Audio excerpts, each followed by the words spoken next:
या बातमीचे प्रायोजक आहेत अरमान अत्तर अँड परफ्युम्स, मक्का मस्जिद समोर, Taj complex basement, Bijapur base, Solapur. Doctor Manmohan Singh यांचं निधन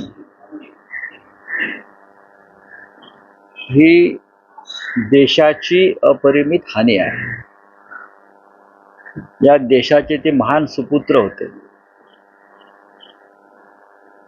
आज आपल्या देशाची जी अर्थव्यवस्था 10 वर्षामध्ये इतके उपद्व्याप करूनही टिकून आहे. मागच्या 10 वर्षामध्ये सध्याच्या सरकारनं इतके सुरुंग लावले, इतके उपद्व्याप केले, तरी जी टिकून आहे त्याचं संपूर्ण श्रेय हे डॉक्टर मनमोहन सिंग यांना जातं. एक अत्यंत सचोटीचा, प्रामाणिक नेता, प्रशासक, अर्थशास्त्रज्ञ, जागतिक कीर्तीचा विद्वान. त्याने 10 वर्ष या देशावरती आपली छाप उमटवली. विरोधी पक्ष नेते म्हणून सुद्धा नरेंद्र मोदी आणि त्यांच्या सरकारला त्याने दिलेले इशारे एक अर्थशास्त्रज्ञ म्हणून खरे ठरले. नोटबंदीच्या काळामध्ये संसदेतलं त्याचं भाषण या देशानं पुन्हा पुन्हा ऐकलं पाहिजे. नोटबंदीमुळे देशाचा GDP 2% घसरेल. नोटबंदी हे डिझास्टर आहे. हा देश उद्ध्वस्त होईल. अशा अनेक प्रकारचा इशारे त्यांनी दिले आणि ते खरे ठरले. मनमोहन सिंग हे विकास पुरुष होते. देशाच्या तिजोरीमध्ये फक्त 16 दिवस पुरेल इतकंच महसूल शिल्लक असताना त्यांच्या हातामध्ये देशाचं अर्थ खातं नरसिंह राव यांनी दिलं. विचार करा, फक्त 16 दिवस पुरेल इतकेच पैसे देशाच्या तिजोरीत असताना नरसिंह राव यांनी अर्थशास्त्राच्या या डॉक्टरला अर्थमंत्री केलं आणि त्याच्या हातामध्ये देश सोपवला. नंतर ते प्रधानमंत्री झाले. आज नरेंद्र मोदी हे 85 कोटी लोकांना जे फुकट धान्य देत आहेत, गरिबांना, कोणीही उपाशी राहणार नाही. प्रत्येकाच्या घरात चूल पेटेल. ही योजना मूळ मनमोहन सिंग यांची आहे. अन्न सुरक्षा कायदा त्याने आणला. अन्न सुरक्षा कायदा हे त्यांचं योगदान आहे. रोजगार हमी योजना म्हणजे मनरेगा, प्रत्येकाला काम मिळालं पाहिजे, ही सुद्धा त्यांचीच योजना आहे. अशा अनेक योजना त्यांनी देशाच्या जनतेसाठी आणल्या. अत्यंत प्रामाणिक म्हणून, सचोटीचा म्हणून त्यांचा बोलबाला होता, तो शेवटपर्यंत टिकला. देश त्यांच्या जाण्यानं, माजी पंतप्रधान असून सुद्धा त्यांच्या जाण्यानं दुःखी आहे. मुंबईवर त्यांचं विशेष प्रेम होतं, कारण ते रिझर्व्ह बँकेचे गव्हर्नर म्हणून मुंबईत त्यांनी काम केलं. मुंबईतली जी मेट्रो तुम्हाला दिसते त्याचे श्रेय कोणी घेऊ द्या, त्याचं श्रेय मी डॉक्टर मनमोहन सिंग यांना देईन. मेट्रोचं पहिल्या फेजचं उद्घाटन त्यांच्या हस्ते झालं, ते मला आठवत आहे. आणि मुंबईच्या विकासासाठी त्यांची काही स्वप्न होती, ती त्यांनी फार गाजावाजा न करता पूर्ण करण्याचा प्रयत्न केला. आम्ही प्रधानमंत्री म्हणून सुद्धा पार्लमेंटला असताना त्यांच्याशी आमचा संवाद राहिला. ते विरोधी पक्षात आले तेव्हाही त्यांच्याशी आमचा संवाद राहिला. हिंदू हृदय सम्राट बाळासाहेब ठाकरे यांचे त्यांचे अत्यंत जिव्हाळ्याचे संबंध होते आणि ते त्यांनी कायम टिकवले. कोणाचाही द्वेष न करणारा, जाती धर्माचा द्वेष न करणारा असा हा नेता. त्यांचं जाणं हे अत्यंत दुःखदायक आहे. विशेषतः ज्या परिस्थितीतून आपला देश सध्या चाललेला आहे त्यातून मार्ग काढण्यासाठी आज मनमोहन सिंग हवे होते. त्यांनी कोणाशीही संवाद तोडला नाही. 250च्या वर पत्रकार परिषदा घेतलेल्या आहेत. कोणत्याही प्रधानमंत्र्याने घेतल्या नाहीत. नरेंद्र मोदींनी एकही पत्रकार परिषद आतापर्यंत घेतली नाही. पण 250च्या वर पत्रकार परिषदा त्यांनी आपल्या कारकिर्दीत घेतल्या आणि पत्रकारांच्या प्रत्येक प्रश्नाला त्यांनी उत्तर दिलेलं. कोणत्याही प्रश्नापासून ते पळून गेले नाहीत. काँग्रेस पक्षाच्या वाढीमध्ये सुद्धा त्यांचं योगदान आहे. असे मनमोहन सिंग हे आज आपल्यातून निघून गेले आणि त्यांचं स्मरण या देशाला कायम राहील. कारण संकटात सापडलेल्या देशाला आधार देण्याचं काम त्यांनी केलं. आम्ही सातत्यानं जेव्हा ते संसदेत यायचे, प्रधानमंत्री म्हणून यायचे आणि फार मोकळेपणानं वागायचे. आताच्या किंवा आधीच्या कोणत्याही प्रधानमंत्र्यासारखा त्यांचा बडेजाव नव्हता. लॉबीमध्ये भेटायचे, सभागृहात भेटायचे, शिवसेनेची शिष्टमंडळं जेव्हा त्यांच्याकडे जायची तेव्हा ते आमच्याशी प्रेमानं संवाद साधायचे.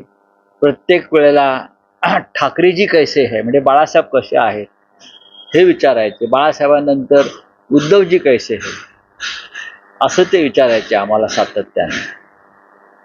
आणि आम्हाला वाटायचं की इतका मोठा माणूस आपल्याला ओळखतो की नाही, पण आम्ही समोर गेल्यावरती प्रत्येकाला नावानं संबोधायचे. राऊतजी कैसे हो, देसाईजी कैसे हो. म्हणजे फार एक या पृथ्वी तलावरचा तो देवदूत होता, देवाचा माणूस होता असं मी वाटतं. तर राजकीय प्रश्न आहे. बीडमध्ये जी महाराष्ट्रामध्ये 3 घटना घडलेल्या आहेत आणि उरणमध्ये तर ठाकरे गटाचे जे सरपंच आहेत त्यांच्यावर घटना झालेला आहे. त्यांचं नाव कुमार पाटील. पण या महाराष्ट्रामध्ये कायदा सुव्यवस्था राहिलेलीच नाही. काल बीडमध्ये पोलीस स्टेशन समोर एक हत्या झाली. परत पोलीस स्टेशनच्या आवारात, आपल्याला माहितीसाठी सांगतो, पोलीस स्टेशनच्या आवारामध्ये कोयत्यानं सपासप वार करून एका सामाजिक कार्यकर्त्याचं जीवन संपवलं. बीडचा जो म्हणतोय बिहार झालेला आहे आणि तिथे कोणाचे लक्ष नाही, बीडच्या जनतेला वाऱ्यावर सोडलाय. काय करतायत देवेंद्र फडणवीसजी? अर्बन नक्षलवाद मोडून काढतायत, आधी बीडचा दहशतवाद मोडून काढा. उरणची घटना आपण सांगितली. कायद्याचा धाकच राहिलेला नाही, कारण पोलीस खात्यामध्ये जो भ्रष्टाचार वाढलेला आहे. पैसे दिल्याशिवाय नेमणुका होत नाहीत. मग हवालदार असतील, फौजदार असतील, उपायुक्त असतील, उपअधीक्षक असतील, पोलीस जिल्हा प्रमुख असतील, मुंबईमधल्या नियुक्त्या असतील, प्रत्येक ठिकाणी पोलिसांचा व्यवहार हा पैशाच्या माध्यमातून होतो आहे. त्याच्यामुळे पोलीस एकदा त्या पदावर बसले की तो त्याची कमाई आणि त्याची जी वसुली आहे, वर हप्ता द्यायचा आहे, त्याच्यासाठीच ते काम करतायत. बोलले त्या राऊतसाहेब, एक इंडिया आघाडीचा विषय आहे. आप नाराज आहे एकूण ज्या पद्धतीने काँग्रेस दिल्ली विधानसभा निवडणुकांमध्ये भूमिका घेतोय, देशद्रोही असा उल्लेख केला गेला माजी मुख्यमंत्र्यांचा. काँग्रेसच्या हकालपट्टीची मागणी केली गेली आहे. आप आणि काँग्रेसचं जुनं भांडण आहे दिल्लीत, पण तरी आम्ही इंडिया आघाडीमध्ये एकत्र निवडणुका लढलेलो आहोत. त्याचं भान दोन्ही पक्षांनी ठेवायला पाहिजे. निवडणुका आज राज्य स्तरावरती आम्ही स्वतंत्रपणे लढतोय, आपले काही मुद्दे असू शकतात वेगळे, तरीही भविष्यामध्ये लोकसभा निवडणुकासाठी पुन्हा एकत्र यावं लागेल याचं भान ठेवून आपण ह्या वेळेला एकमेकांशी संबंध ठेवले पाहिजेत. केजरीवाल हे त्या राज्याचे माजी मुख्यमंत्री आहेत. केजरीवाल निवडणुकीत उतरले, त्यांचा पक्ष आहे, काँग्रेस पक्ष एक वेगळा पक्ष आहे. आपलं भांडण काँग्रेस बरोबर आहे की भारतीय जनता पक्षाबरोबर आहे याचं भान दोन्ही पक्षांनी ठेवलं पाहिजे. आपला शत्रू कोण? काँग्रेस की भारतीय जनता पक्ष? राहुल गांधी की नरेंद्र मोदी, अमित शहा? हे जर कोणाला कळत नसेल तर हे सगळं जे आहे हे व्यर्थ आहे असं मी मानतो. पण राऊतसाहेब, इथे असं दिसतं आहे की काँग्रेस आणि भाजप अशी काही चुकी मला असं वाटत नाही. कारण थेट आरोप कसा झालाय कारण केजरीवाल आणि त्यांचा पक्ष एक वेगळी भूमिका घेतोय, संयमी भूमिका आहे. बघा, केजरीवालचा पक्ष हा सत्तेवरचा पक्ष आहे. ते सत्तेमध्ये आहेत. केजरीवाल सत्तेमध्ये आहेत आणि काँग्रेस पक्ष आणि भारतीय जनता पक्ष सत्तेवर येण्याचा प्रयत्न करतात. ही एक तुम्ही गणित समजून घेतलं पाहिजे. काँग्रेस पक्षाला तिथे लोकसभा आणि विधानसभेला गेल्या 3 निवडणुकांमध्ये यश मिळालेलं नाही. भाजपला लोकसभेत मिळालं, विधानसभेत का महानगरपालिकेत यश मिळत नाही. कधीही सत्ताधारी हा टार्गेट असतो, लक्षात. त्या पद्धतीनं काँग्रेस आणि भाजपा त्यांना टार्गेट करताय. पण आपचं 2 राज्यामध्ये सरकार आहे, लक्षात घेतलं पाहिजे. पंजाबसारखं मोठं राज्य आहे जे त्यांनी काँग्रेसकडनं हिरावून घेतलं आहे आणि दिल्ली सुद्धा काँग्रेसकडनं हिरावून घेतलेली आहे. ही वेदना काँग्रेसच्या मनात असणारच. आणखी एक बीड मधला विषय आहे. काल स्वतः धनंजय मुंडे यांनी मुख्यमंत्र्यांची भेट घेतली आणि त्यानंतर पदभार स्वीकारल्यानंतर त्यांनी जी प्रतिक्रिया दिली आहे त्यात ते असं म्हणतात की माझं राजकीय जीवन उद्ध्वस्त करण्यासाठी काही कट कारस्थान नसलं जातं. बीडमध्ये गेल्या वर्षभरामध्ये 38 खून झालेले आहेत. ते 38 खून आणि त्यांच्या कुटुंबाचा आक्रोश दडपण्याचा प्रयत्न. बीडमधल्या गावागावामध्ये लहान पोरं हातात बंदुका घेऊन, हातात बंदुका आणि पिस्तूल घेऊन जे फोटो येत आहेत, हे कोणाची देणगी आहे? महाराष्ट्रासारख्या सुसंस्कृत राज्यामध्ये हे चित्र पाहायला मिळत आहे. आणि हे सगळे लोक एकाच गँगचं नाव घेतात. त्यांचा आका कोण आहे, अण्णा कोण आहे, हे कोण आहेत? धनंजय मुंडे यांनी या गुन्हेगारांचा जो सरदार आहे त्याला स्वतःहून पोलीस स्टेशनला हजर केलं पाहिजे. तर ते कोणत्याही कटात सामील नाही, याच्यावरती विश्वास ठेवता येईल.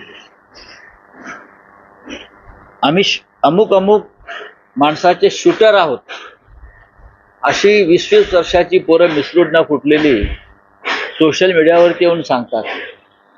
त्यांची भाषा बघा, त्यांचं काय त्यांच्यावर संस्कार आहेत त्या बीडमध्ये. त्याला जबाबदार कोण आहेत? बीडचं नेतृत्व कोण करताय? आम्ही करतोय का? नाही, तुम्हीच करताय. तुम्ही काय पेरताय? जे तुम्ही पेरलंय ते उगवलंय. तुम्ही ठिणगी टाकलेली आहे. त्या आगीत जे चटके तुम्हाला बसणारच आहेत ना. तुम्ही मुळात त्यांना मंत्रिमंडळात घेणं ही चूक होती. कारण तिथे ज्या खुनाचा तपास सुरू आहे किंवा ज्या हत्यांचा तपास सुरू आहे तो जर निष्पक्ष व्हायचा असेल, निष्पक्षपणे व्हायचा असेल, पारदर्शक व्हायचा असेल, तर मी खात्रीनं सांगतो की एकही मुंडे सध्या तपास पूर्ण होईपर्यंत सत्तेत असता कामा नये. आणि ही भूमिका त्यांनी स्वतःहून घ्यायला पाहिजे. म्हणजे तर लोक त्यांच्यावर भविष्यात विश्वास ठेवतील. स्पेसिफिक प्रश्न आहे की जे कटकारस्थान रचलं जात आहे असं जे धनंजय मुंडे यांचं म्हणणं आहे. अंजली दमानिया रोज या प्रकरणातली नवी माहिती उघड करतायत. अनेक फोटोग्राफ्स, अनेक व्हिडिओ. बघा, ही अंजली दमानियांच्या आडून कुणी काही ही जी अंजनी दमानिया जी माहिती देत आहेत ती माहिती काही नवीन आहे, ती जुनीच आहे. अनेकांनी सुरेश धस असतील, संदीप क्षीरसागर असतील, आम्ही सगळे असू, ही वारंवार ही माहिती पुढे आलेली आहे. बीडमध्ये काय चाललंय हे नवं नाही. संतोष देशमुखाचा खून त्यांना पचवता आला नाही. बस, त्यांनी गेले वर्षभरामध्ये 38 खून पचवले, पण एक खून जो आहे तो महाग पडतो. संतोष देशमुखच्या खुनाला वाचा फुटली आणि हा वाचा फुटलेला खून सगळ्यांची लक्तरं काढत बाहेर काढलेला. हा एक खून तो पचला नाही आणि म्हणून 38 खून उघड झाले.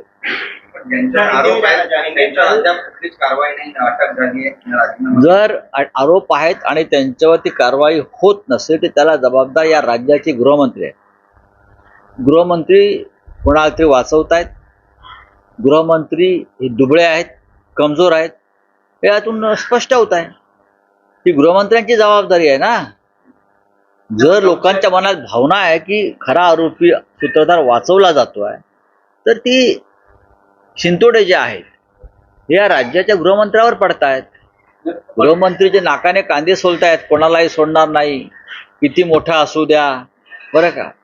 किती मोठा असला तरी तो तुमच्या पदराखाली आहे, तुमच्या खिशात आहे. नाही, पण धनंजय मुंडे काल असं म्हणाले की किती कोणी कोणाच्याही जवळचा असू द्या त्याला कडक शासन फाशीची शिक्षा करा. मग जो जवळचा तुमच्या असेल कोणी त्याला फाशीच्या पर्यंत पोहोचण्यासाठी आपण पोलिसांना सहकार्य करा. आपण जोपर्यंत सत्तेत आहात तोपर्यंत ते शक्य नाही असं लोकांच्या भावना आहेत.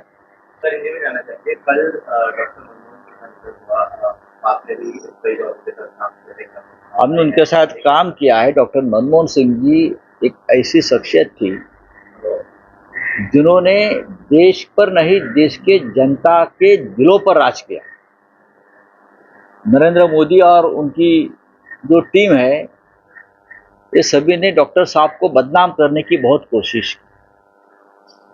मौनी बाबा कहा, पपेट कहा, सब कुछ कहा, लेकिन ये आदमी इतना प्रामाणिक और सभ्य रहा कि कभी गलत शब्दों का इस्तेमाल नहीं किया अपने जो विरोधी है उनके लिए. क्या क्या कहा मोदी जी ने कि रेनकोट डालकर कैसे स्नान करना है, ये मनमोहन सिंह से सीखे. इस प्रकार का इस्तेमाल शब्दों का इस्तेमाल किया और बहुत कुछ किया. लेकिन मनमोहन सिंह एक हिम्मत वाले नेता थे.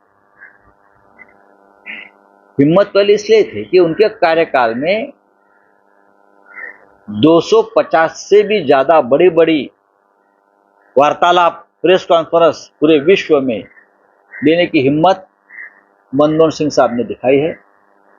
सभी प्रश्नों का जवाब देते थे, लोगों से डायलॉग करते थे. अभी के प्रधानमंत्री के पास अगर इतनी हिम्मत है तो बताइए, मनमोहन सिंह ऐसे वक्त इस देश के वित्त मंत्री बने जब हमारे देश के तिजोरी में सिर्फ 16 दिन के पैसे बचे थे देश चलाने के लिए. ऐसी हालत में नरसिंह जी ने मनमोहन सिंह जी को वित्त मंत्री बनाया और ये डॉक्टर अर्थशास्त्र के देश को इस कबाड़े से बाहर निकाला. और आज जो हम इतनी बुरी हालत में भी 10 साल में जो बुरी हालत की अर्थव्यवस्था की ये सरकार ने, फिर भी हम टिके हैं और 2 वक्त की रोटी खा रहे हैं. देश बचा है, उसका योगदान जो है वो मिस्टर हमारे डॉक्टर मनमोहन सिंह साहब को है. अगर मनमोहन सिंह 10 साल पहले नहीं होते तो आज देश भी हमारा कबाड़े में जाता. तो इसलिए, और ये जो है अन्न सुरक्षा कायदा, food protection bill, Modi ji इतने लोगों को देते हैं फ्री में खाना और क्रेडिट लेते हैं, गरीबों को खाना दे रहे हैं. उसके तो असली करते धरते तो डॉक्टर सिंह साहब है. फूड प्रोटेक्शन बिल किसने लाया, मनरेगा किसने लाई, सिंह साहब का योगदान. अब भूलो मत, अगर सिंह साहब नहीं होते तो ये देश नहीं रहता 10 साल में. मोदी जी की लीडरशिप में भी ये देश नहीं रहता. ये सब डॉक्टर सिंह साहब का, मनमोहन सिंह साहब का योगदान है. आज हम जिंदा है, आज हम सांस ले रहे हैं, हम 2 वक्त की रोटी खा रहे हैं. आज भी हमको ठीक से सैलरी मिडिल क्लास को मिल रही है. उदारीकरण किया उस साहब ने, ये उनकी बदौलत हो रहा है सब. सर इंडिया अलायंस को लेकर एक सवाल है. दिल्ली में चुनाव होने से पहले आम आदमी पार्टी और कांग्रेस के बीच आपस में जो है मतभेद देखे जा रहे हैं. आम आदमी पार्टी ने देखिए चुनाव में इस प्रकार के मतभेद होते हैं. आप सत्ताधारी पार्टी है दिल्ली की, बीजेपी और कांग्रेस सत्ता में आना चाहते हैं दिल्ली में, तो टारगेट किसको करेंगे? जो सत्ता पे है, जिससे सत्ता छीननी है उससे करेंगे. लेकिन ये नहीं भूलना चाहिए कि 6 महीने पहले आप और कांग्रेस ने एक साथ चुनाव लड़े थे और शायद आने वाले लोकसभा में भी हमको एक साथ चुनाव लड़ना पड़ेगा. तो सोच समझ कर संयम से अपनी बात रखनी चाहिए. मैं इतना ही कहूँगा. भारतीय जनता पार्टी को 2060 करोड़ से ज्यादा का चंदा मिला है और कांग्रेस को 200 करोड़ का चंदा मिला है. अरे हमको तो 50 करोड़ भी नहीं मिला है. ये भारतीय जनता पार्टी है। 2000 2007 करोड़ से ज्यादा में तो समझ लो 2000 करोड़ से भी ज्यादा जो पैसा मिलता है कहाँ से आता है? उसमें से आधे से ज्यादा लोग भ्रष्ट है, आधे से ज्यादा लोगों के ऊपर सीबीआई ईडी की कार्रवाई चल रही है, आधे से ज्यादा लोग बीजेपी सरकार के लाभार्थी है, ठेकेदार है, तो उनको पैसा देगा। ये करप्शन ही है, करप्शन है। मोदी जी क्या जीरो टॉलरेंस ऑफ करप्शन की बात करते हैं? उनके तिजोरी में भ्रष्टाचार का पैसा है। चलिए, थैंक यू। कुणाला गिफ्ट द्यायचं असेल तर मग चला ना अरमान अत्तर अँड परफ्यूम मध्ये सर्व प्रकारचे ब्रँडेड अत्तर परफ्यूम एकाच ठिकाणी मिळण्याचे सोलापुरातील प्रसिद्ध ठिकाण अरमान अत्तर and perfume Ajmal, Rasasi, Ahmed Al Maghribi, Swiss Arabian यासारखे नामवंत कंपनीचे अत्तर अँड परफ्यूम मिळतील। इम्पोर्टेड गॉगल्स मध्ये पोगली, Ray Ban, LB, Ferrari, Gucci, Armani आदी नामवंत कंपनीचे गॉगल्स मिळतील। रॅडो, रोलेक्स, आर्मानी, एपी, हुब्लोट या कंपनीचे लेटेस्ट इम्पोर्टेड वॉचेस उपलब्ध। त्याशिवाय टेबल लॅम्प, बखुरदानी, मसाज गन, इम्पोर्टेड अगरबत्ती, हेअर ड्राय, फिंगर रिंग्स या वस्तू खरेदीसाठी एकदा अवश्य भेट द्या अरमान अत्तर अँड परफ्युम्स। पता मक्का मस्जिद समोर, Taj complex basement, Vijapur west, Solapur.